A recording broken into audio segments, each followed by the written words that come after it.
2024 kita impor 4,5 juta.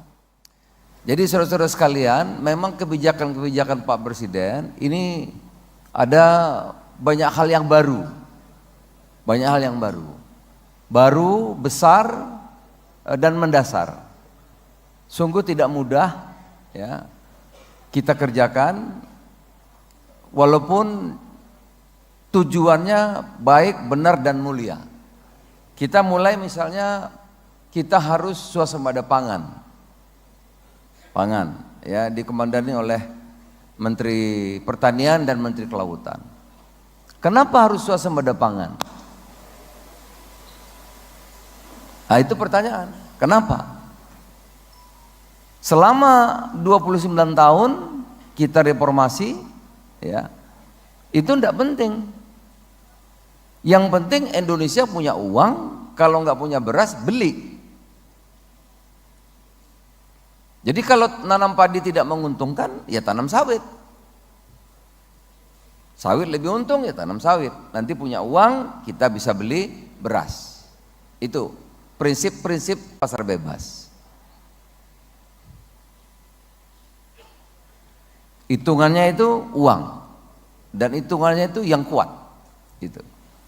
Oleh karena itu kita akan sangat tergantung kepada impor banyak sekali. Karena kita menganggap yang lain lebih menguntungkan daripada pangan. Beras. 2024 kita impor 4,5 juta. 4,5 juta kita impor beras. Tapi Pak Prabowo tidak. Kita harus swasembada. Itu prinsip. Tidak boleh ditawar. Kenapa harus swasembada? Karena swasembada itu kehormatan. Kedaulatan. Kehormatan siapa? Kehormatan kita. Kehormatan keluarga saudara.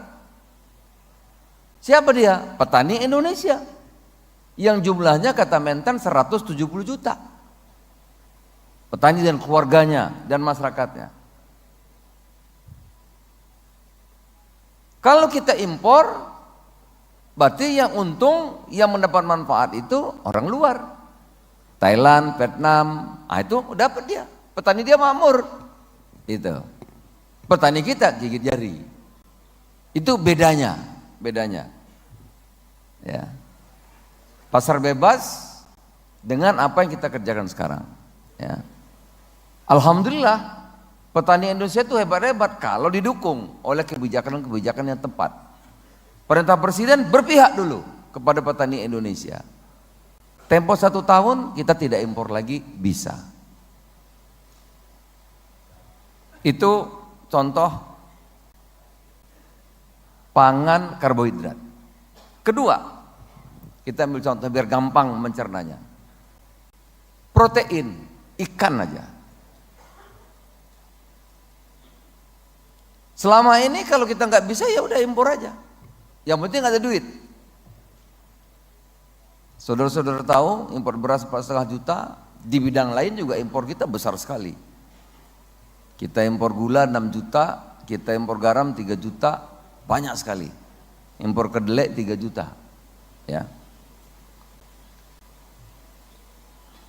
Saya ambil contoh nelayan aja, karena ini Sulawesi banyak laut, pasti banyak nelayannya. Ya. Nelayan kita sudah 81 tahun merdeka, ya, karena mungkin kita ini terlalu enak Pak, nggak punya uang, kita tinggal gali batu bara dapat duit, nggak punya duit gali jual tanah air, nikel dapat duit, ya kan? Nggak punya uang kita tebang pohon dapat duit, karena negara kita kaya. Kita lalai membela nelayan kita, apa yang terjadi Pak? Nelayan kita itu rajin-rajin, dia melaut dapat ikan banyak, begitu sampai di darat, itu, Bapak lihat nilai tukar nelayan, 103, miskin, bukan miskin, sangat miskin, desil 1,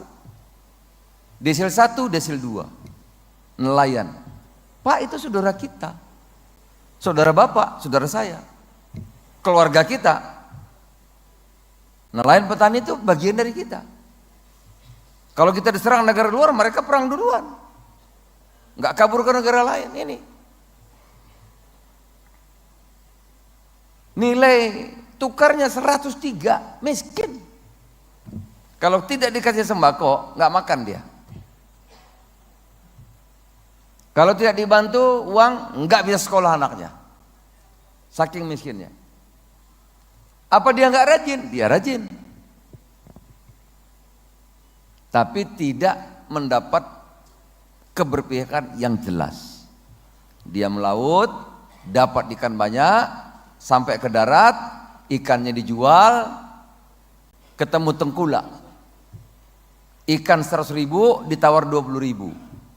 Jual enggak? Nelayannya jual enggak? Jual. Kalau enggak jual busuk ikannya.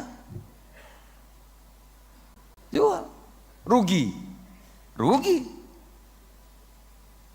Karena dia rugi, apa yang terjadi? Dia pinjam uang sama tengkulak. Rata-rata itu pinjamannya 50 sampai 100 juta. Terikat sudah.